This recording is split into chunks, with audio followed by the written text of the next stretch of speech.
Nascimento de uma rebelião, la violência e as sementes das Farc. A história das Forças Armadas Revolucionárias da Colômbia, ou FARC, é uma história de revolução, violência e, por fim, uma paz frágil. Fundada em meio a um período de grande turbulência, a FARC emergiu como uma força poderosa e controversa na política colombiana. É uma história profundamente entrelaçada com a tumultuada história da própria Colômbia. A nação, marcada por desigualdades sociais e econômicas, viu a ascensão de movimentos que buscavam justiça e igualdade. Para entender a ascensão das Farc, devemos voltar no tempo até a década de 1960, uma época em que a Colômbia estava mergulhada em um período de intensa agitação política e social, conhecido como la violência. Este período foi caracterizado por conflitos violentos entre facções políticas rivais que devastaram o país. O assassinato de Jorge Eliezer Gaitán, um popular líder de esquerda, em 1948, desencadeou uma guerra civil de uma década entre os partidos liberal e conservador. Gaitán era visto como uma figura de esperança para muitos colombianos, e sua morte provocou uma onda de violência sem precedentes. Este conflito brutal deixou centenas de milhares de mortos e plantou as sementes da violência futura. As cicatrizes deixadas por la violência foram profundas, afetando gerações de colombianos e criando um ambiente de desconfiança e medo.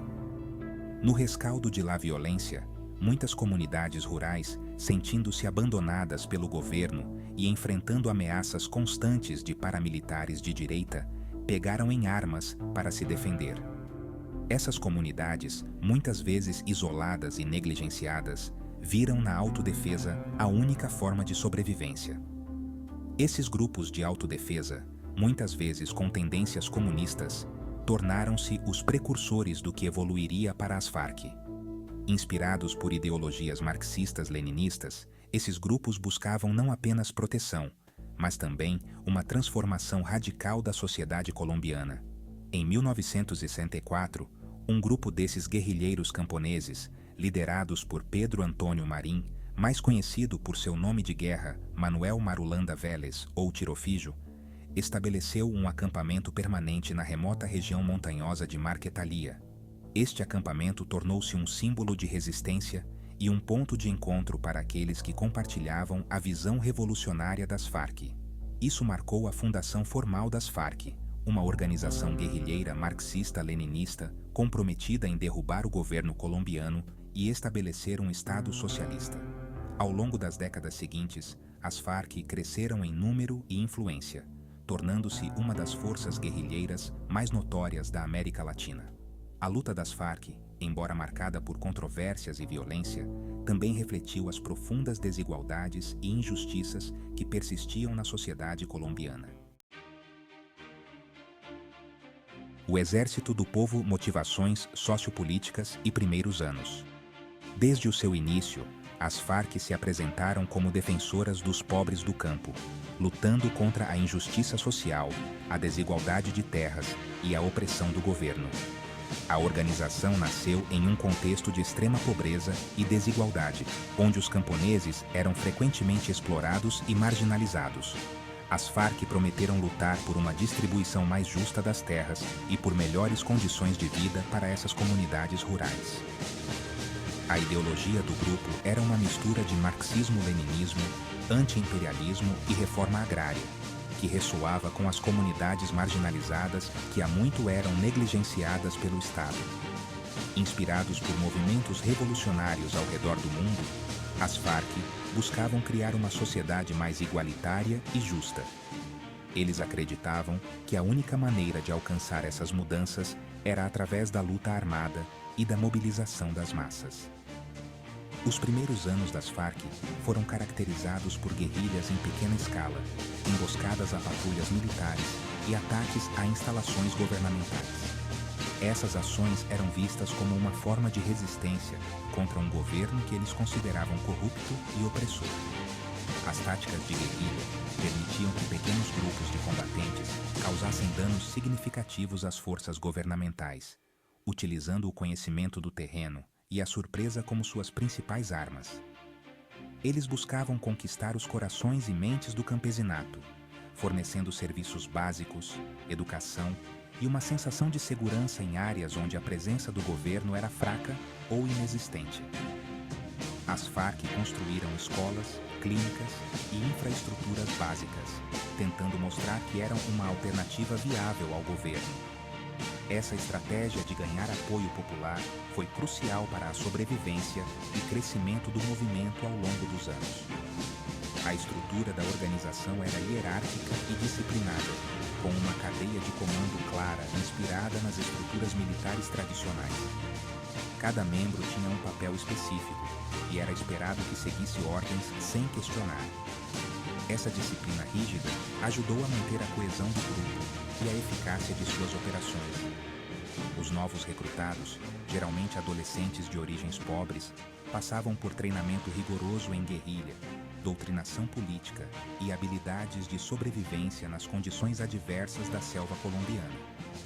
O treinamento incluía não apenas táticas militares, mas também a ideologia do movimento, preparando os jovens para se tornarem combatentes dedicados à causa. Muitos desses jovens viam nas Farc uma oportunidade de escapar da pobreza e de lutar por um futuro melhor para suas comunidades.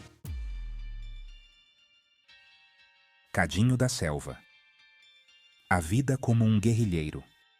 A vida como um guerrilheiro das Farc era de dificuldades, perigos e compromisso inabalável com a causa. Cada dia era uma luta pela sobrevivência, onde a determinação e a resiliência eram testadas constantemente. Os guerrilheiros enfrentavam não apenas os inimigos externos, mas também os desafios internos de viver em condições extremas. A selva tornou-se seu santuário e seu campo de batalha, proporcionando cobertura das forças do governo, mas também apresentando desafios formidáveis. A densa vegetação oferecia proteção, mas também escondia perigos como animais selvagens e doenças tropicais. Navegar por esses terrenos exigia habilidades excepcionais e um conhecimento profundo do ambiente. Os guerrilheiros viviam em acampamentos rudimentares, muitas vezes em movimento para evitar serem detectados. Esses acampamentos eram montados e desmontados rapidamente, com tendas improvisadas e poucos recursos.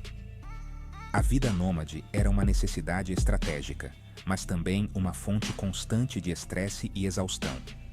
A comida era escassa, consistindo principalmente do que eles podiam coletar ou caçar, complementada por suprimentos ocasionais de aldeões simpatizantes.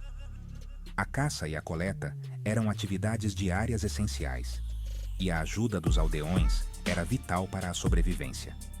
No entanto, a fome era uma companheira constante, e a nutrição inadequada enfraquecia os combatentes. A higiene era precária e as doenças eram galopantes. Sem acesso a cuidados médicos adequados, os guerrilheiros dependiam de remédios naturais e improvisados.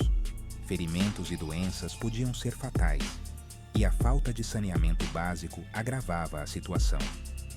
A resistência física e mental era crucial para sobreviver nessas condições adversas. Apesar das dificuldades, muitos guerrilheiros, particularmente aqueles de comunidades marginalizadas, encontraram um senso de propósito e pertencimento nas fileiras das Farc. A luta pela justiça social e a igualdade unia pessoas de diferentes origens, criando uma comunidade coesa e solidária. A diversidade dentro do grupo era uma fonte de força e resiliência. A camaradagem, a luta compartilhada e a crença de que estavam lutando por uma causa justa forneciam uma poderosa força motivadora. As refeições compartilhadas, as estratégias discutidas em grupo e os discursos motivacionais reforçavam o espírito de equipe e a determinação. A solidariedade entre os guerrilheiros era um pilar fundamental para enfrentar os desafios diários. No entanto, à medida que o conflito se arrastava, as linhas entre idealismo e brutalidade se tornavam cada vez mais tênues. A guerra deixava cicatrizes profundas, tanto físicas quanto emocionais, e a violência incessante corroía os ideais pelos quais muitos haviam se juntado à luta. A realidade brutal do combate muitas vezes obscurecia os objetivos iniciais, deixando uma marca indelével nos corações e mentes dos guerrilheiros. O negócio da guerra, financiando uma revolução.